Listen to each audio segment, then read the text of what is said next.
Moi, je suis Isabelle Truffert-Moreau et je fais partie du groupe GIRAF, qui est le groupe d'intervention et de formation des apprentissages fondamentaux, avec Anne, Claire, Georgie et puis Gabrielle Capeller. On fait toute partie de ce groupe.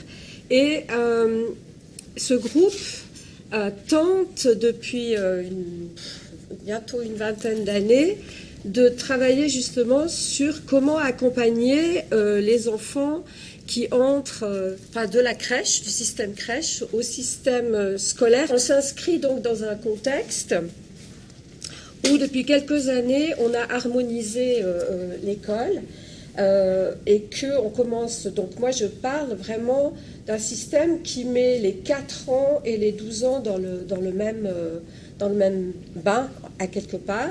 Nous avons un plan d'études, et ce plan d'études, comme c'est presque l'exception, Anne dit toujours l'exception mondiale, c'est le plan d'études où il n'y a pas du tout de présence du jeu.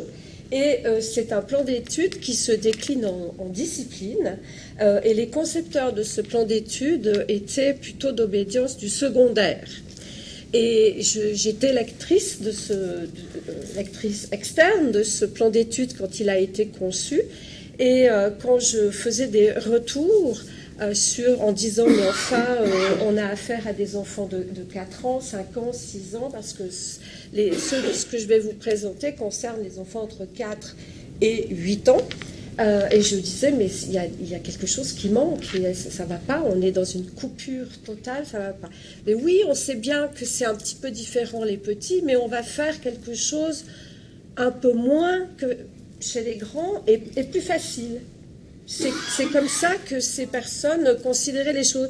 Donc on est comme un petit adulte, donc on fait moins, mais plus facile, mais pas autrement. Et l'idée, c'est quand même de faire autrement. Et ce groupe, donc dans ce groupe, nous cherchons vraiment à développer une manière de didactiser les savoirs, les savoir-faire, les savoir-être, enfin les habiletés, mais autrement que ce qu'on didactise quand on est à travailler avec des élèves de 8 ans.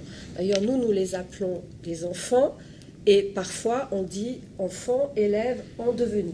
Voilà les enjeux. La problématique, c'est un peu comme partout, c'est cette forte primarisation de l'enseignement dans ces premiers degrés de la scolarité. Et puis on voit bien que quand on parle comme ça avec des décideurs ou avec même les enseignants, on est vraiment face à une méconnaissance du développement de l'enfant, de là où ils sont à l'âge où on les reçoit. Et donc, évidemment, si on a ce manque de connaissances sur le développement, l'état de développement des enfants, on a aussi un manque de connaissances de ce qu'il y a à mettre comme soutien aux transitions à l'intérieur de cette tranche d'âge. Et donc, nous avons, depuis quelques années, tenté d'élaborer une espèce de pédagogie de la transition, ou des transitions plutôt, des transitions.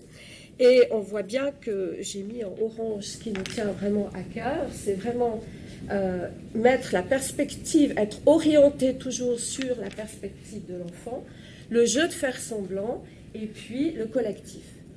Alors, dans le groupe GIRAF, pour commencer à ébranler un petit peu les choses, nous avons commencé par travailler et à introduire le jeu de faire semblant, réintroduire le jeu de faire semblant.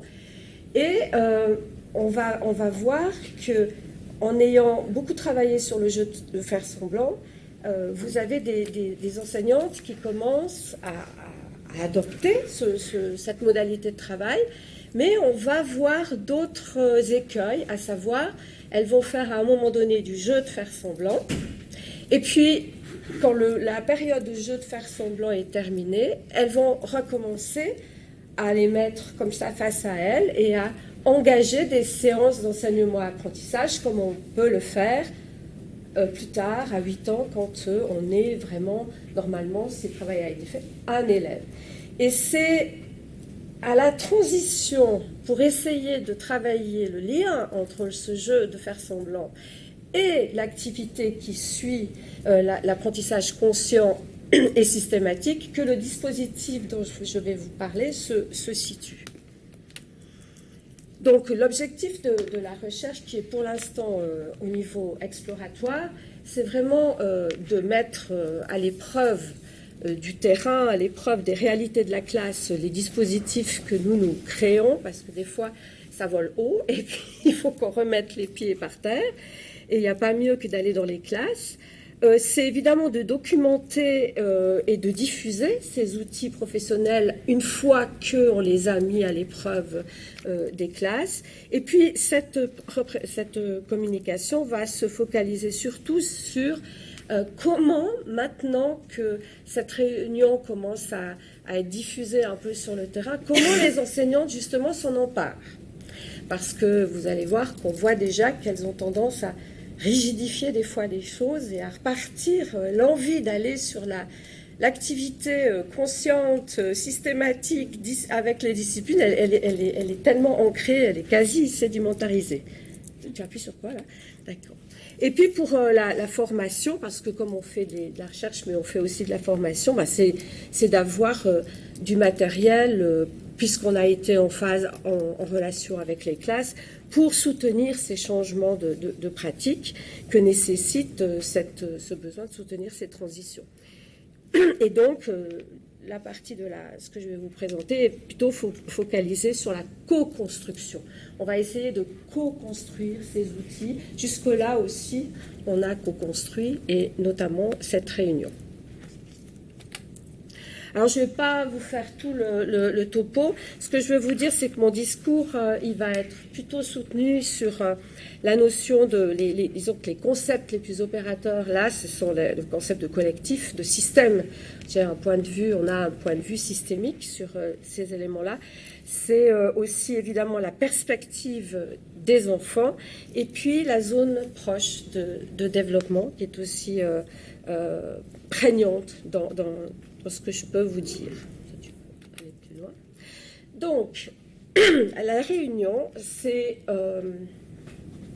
issu d'un ouvrage d'un Français qui s'appelle Collot, et qui était reparti d'un village avec multi-degrés, avec tous les degrés de la scolarité primaire, donc il y avait des enfants entre 3, en France, donc entre 3 et puis 12 ans, dans la même classe.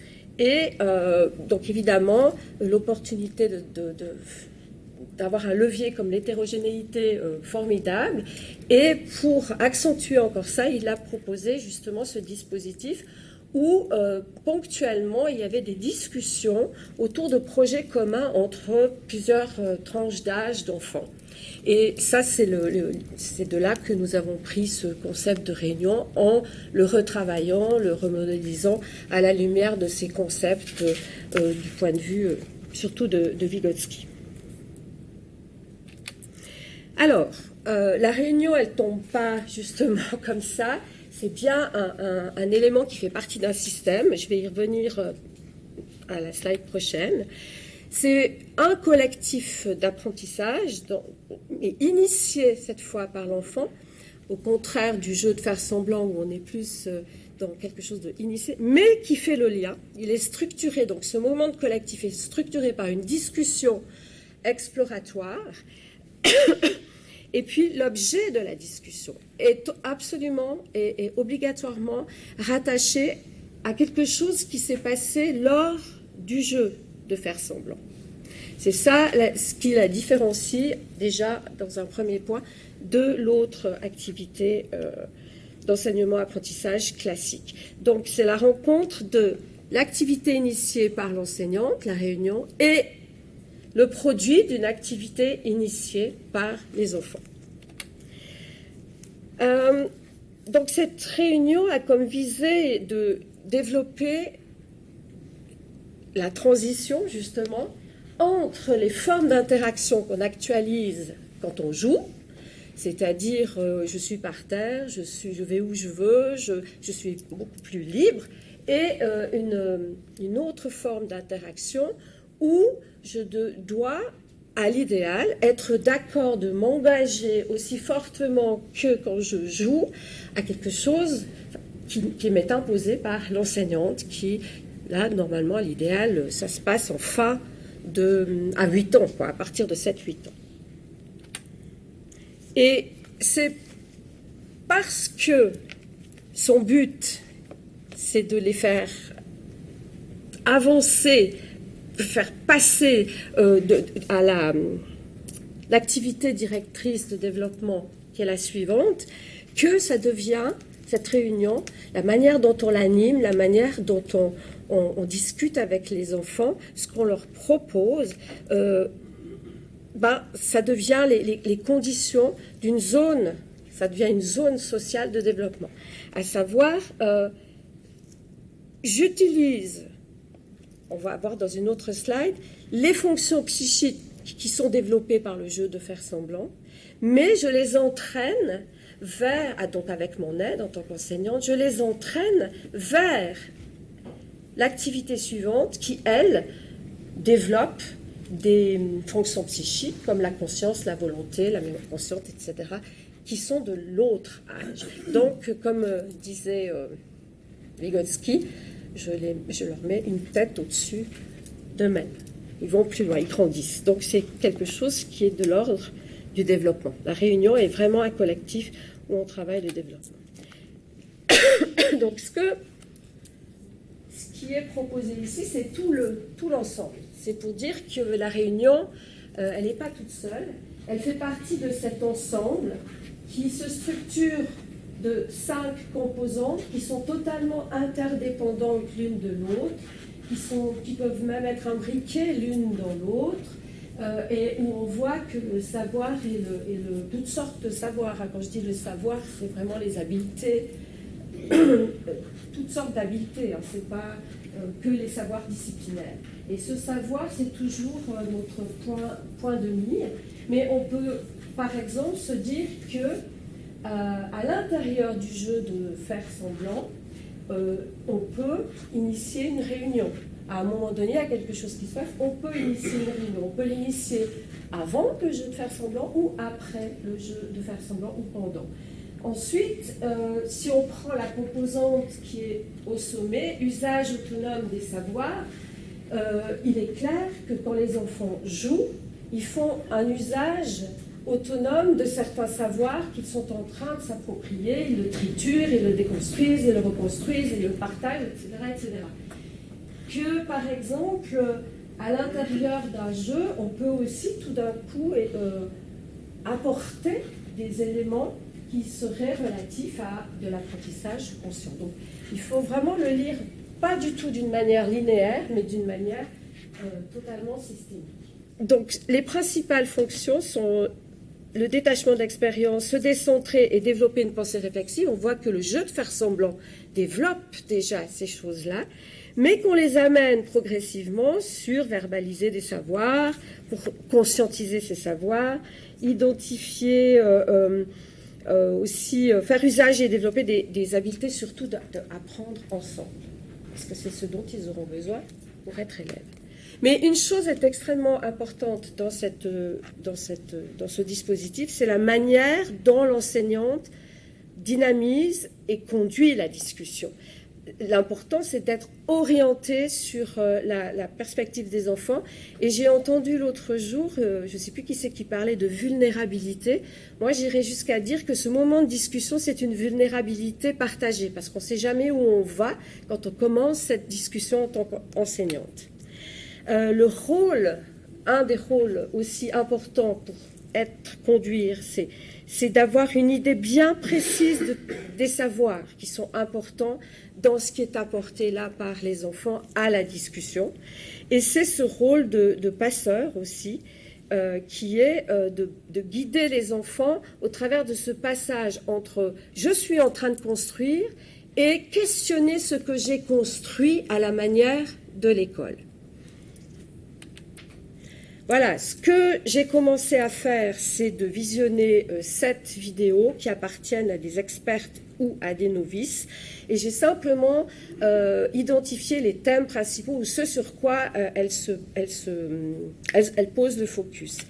Et effectivement, il y a une première hiérarchie, et ce qui est peut-être tout à fait normal, c'est qu'elles commencent, la plupart, de travailler sur une trace présente, un château, quelque chose en 3 dimensions que les enfants peuvent décrire, convoquer aussi comment ils l'ont construite, etc., etc. Et c'est seulement quand même les plus expertes qui travaillent sur ok, on a fait du jeu de faire semblant, on va discuter autour de comment on peut faire évoluer le jeu de faire semblant. Ensuite, en 3e, il y a des phénomènes de type conflit durant le jeu, mais ce sont des choses où il n'y a plus la trace visible. Il faut vraiment qu'ils fassent appel à une image qu'ils ont, à la mémoire qu'ils ont de ce qui s'est passé dans le jeu. Et puis évidemment, quelque chose qui n'est pas souvent travaillé, mais qui est un des buts prioritaires, c'est de parler de comment je suis capable, ici et maintenant, de participer à cette réunion et de prendre progressivement la conscience de ce qui se passe dans ce groupe, parce que c'est important pour la suite. Ce qui se passe, c'est que l'enseignante, c'est peut-être le plus facile, c'est qu'elle recherche, et ça les freine parfois, absolument un savoir de type disciplinaire à travailler avec les enfants, ce qui n'est pas forcément du tout une obligation. Mais c'est ce qu'elles ressentent, vu l'impact de ce plan d'études, elles ont vraiment besoin de ça. Après seulement viennent l'aide au développement du jeu, l'identification d'une problématique, et puis pour terminer, l'idée de faire comme un miroir sur ce qui s'est passé de la participation vient vraiment en dernier. Ça, c'est vraiment les choses les plus... ce que j'ai encore le moins vu. Ce que je vais essayer, c'est d'aller un peu plus loin et puis de mettre en route une recherche collaborative, c'est de type lesson study, et donc de discuter ensemble on ne peut pas discuter avant de quelle va être la réunion. On peut seulement discuter de comment on peut se préparer à la réunion. Merci.